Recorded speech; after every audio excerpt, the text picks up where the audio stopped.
Hey guys, welcome back to the channel. I know, I'm not reviewing a Hammond collection figure for once. Big surprise, I know. And today we have a figure that I've been wanting to get for a while. And it's this. This is the Jurassic World Dominion Massive Action Quetzalcoatlus. Now, before I actually start this review, I have a little funny story. When I was little and I was learning about pterosaurs for the first time, and I found out about this one, I could never say its name right. In fact, a lot of the times I'd nickname it Quetzalcoatlus because I just couldn't ever say the name right, and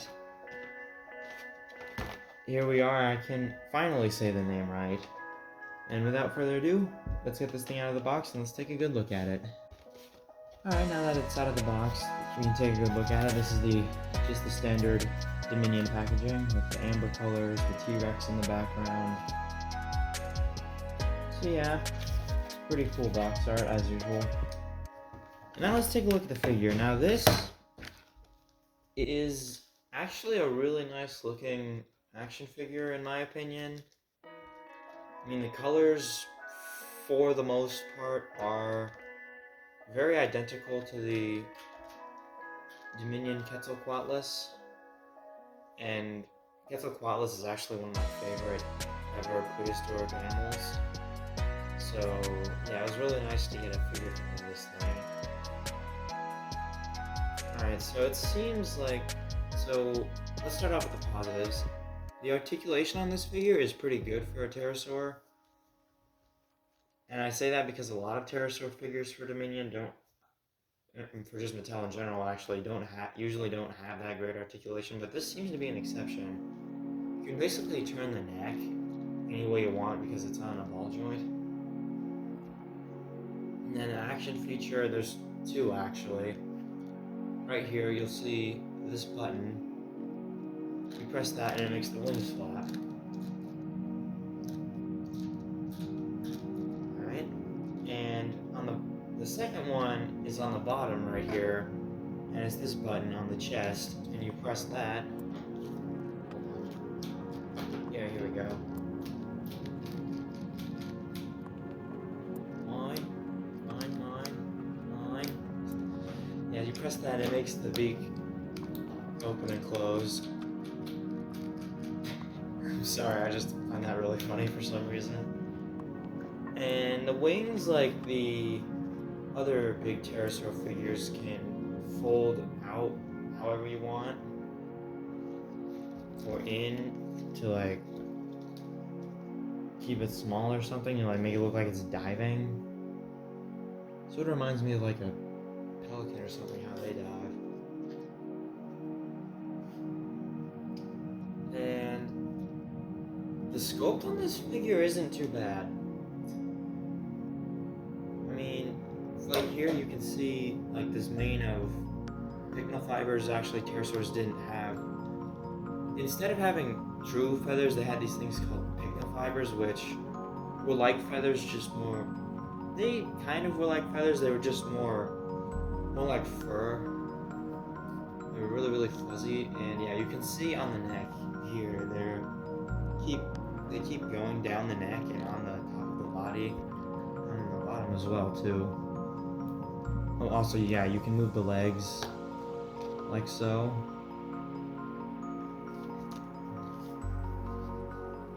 This looks like it's ice skating. And the head looks pretty good. Huh? Okay, that probably shouldn't be there. So, this might be just mine, but the jaw having a hard time closing. Like, it's on crooked, like it's not closing correctly. What is up with that? That might just be mine, because if it's not, and that's a design fault for all of them, then that's not a very good job on Mattel's part. At least it's not like the Concavinator with the jaw was basically falling off. And I also do like how they painted both the ups both the bottom and top of the beak. Usually when I get a pterosaur, only the tongue and part of the bottom jaw is painted on correctly. And I also like how one of the things that kind of peeved me about the Dino Rivals Pteranodon was that they kept the Jurassic Park 3 teeth inside. And I understand entirely why they did that, to pay homage to Jurassic Park 3, but they also did that with a few other pterosaurs, like the Tapejara and I forgot what the other one was, but anyways, yeah, it's nice to see that they didn't do that.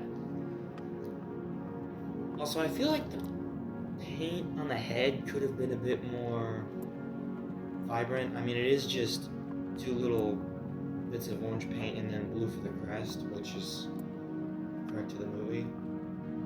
Also, if they were, I don't think they were trying to make it as identical to the original One Dominion as possible, because the colors on the beak are all kinds of messed up.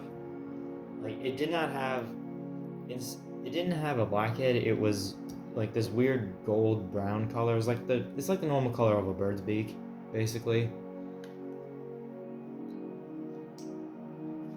Also, I do like this like dry brushing effect on the wings. That looks pretty cool. And probably one of the biggest negatives I have is that there is just no paint on the bottom of this thing. Like, it's just completely gray and lifeless. Unless you count the maybe mistakes that were made right here. Like, there's all these random black and blue paint smudges on the bottom of the wings. Is that... Okay, if anyone else watching this video has this figure and it also has these weird paint marks on it, let me know, because I don't know if this is a mistake or if this is actually how it's supposed to look. Yeah, I really can't tell. Also, did not paint the fingers or foot claws, but that's probably because I'm the only one who really cares at this point.